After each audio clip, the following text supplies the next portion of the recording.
কাঁঠালের বিচি পরিষ্কার করার ভয়ে অনেকে এই কাঁঠালের বিচি খেতে চান না।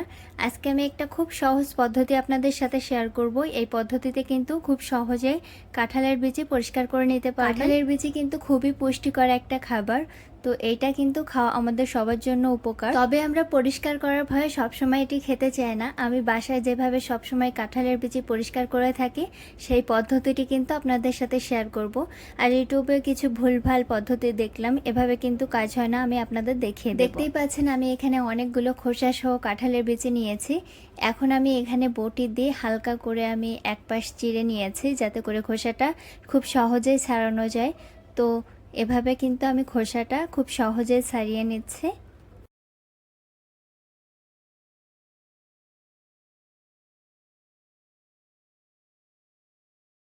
দেখতেই পাচ্ছেন আমি কিন্তু বিচিগুলোর উপরের অংশটা ছাড়িয়ে নিয়েছি। তবে বিচিগুলো যদি অনেক দিনের হয় তাহলে কিন্তু এই বিচির এই যে বাদামি কালারের ময়লাটা এটা ওঠাতে একটু কষ্ট হয়ে যায়। তারপরে আমাদের লাগবে লেবু। তো এখানে ছোট লেবু নিয়েছি, এজন্য 3টা আমার লেগেছে।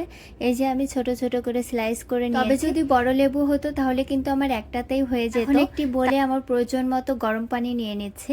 অবশ্যই কিন্তু পানিটা গরম থাকতে হবে। এখন এই গরম পানির ভিতরে লেবুগুলো চিপে রসটা আমি বের করে দেব।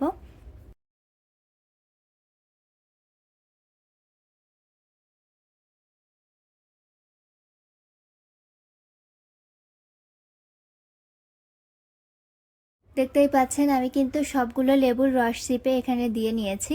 যেহেতু লেবুগুলো ছোট ছিল এর জন্য কিন্তু 3টা লেগেছে, বড় হলে একটাতেই হয়ে যেত। তারপরে এখানে দিয়ে দিলাম হাফ চা চামচ বেকিং সোডা। এরপরে কিন্তু এই যে কাঁঠালের বিচিগুলো এর ভিতরে দিয়ে দিতে হবে। একটু নেড়েচেড়ে ঢাকনা দিয়ে ঢেকে এটা 20 মিনিটের জন্য রেস্টে রেখে দেব। গরম পানিতে লেবু রস আর বেকিং সোডা দেওয়ার পরে কাঁঠালের বিচি ভিজিয়ে রাখার কারণ হলো কাঁঠালের বিচির উপরের যে বাদামি অংশটা আছে এটা কিন্তু নরম হয়ে আসবে আর খুব সহজেই ওঠানো যাবে।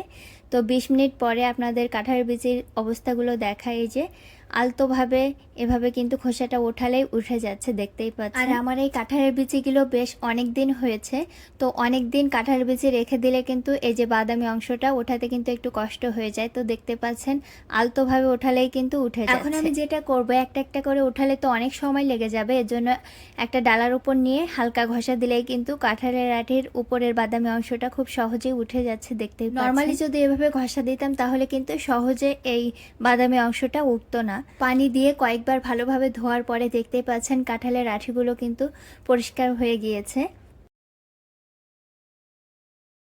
এখন আমি আপনাদের একটি ভুল পদ্ধতি শেয়ার করি। অনেকেই দেখছি যে কৌটার ভিতরে কাঁঠালের আঠি নিয়ে তারপর বেকিং সোডা আর লেবুর পানি নিয়ে এভাবে করে ঝাঁকাচ্ছে। এতে কিন্তু কাঁঠালের আঠির উপরের বাদামি অংশটা উঠে না, কষ্টটাই কিন্তু ফাও হয়ে যাবে। এভাবে কিন্তু আমি ট্রাই করেছি, এভাবে উঠে নাই। তো ভাবলাম যে আপনাদের সাথে শেয়ার করি। এটা কিন্তু সম্পূর্ণ ভুল পদ্ধতি, এভাবে কিন্তু খোসাটা ওঠাতে পারবেন না। আঠিগুলো একটু ডলা দিলেই কিন্তু খোসাগুলো খুব সহজেই উঠে যাবে। তো আশা করছি আমার আজকের ভিডিও আপনাদের ভালো লেগেছে। আমার ভিডিওগুলো ভালো লাগলে অবশ্যই আমার চ্যানেলের সাথে থাকার অনুরোধ রইল। আর সেম নামেই কিন্তু ইউটিউব চ্যানেল এবং ফেসবুক পেজ দুইটাতেই কিন্তু সাথে থাকার অনুরোধ রইল।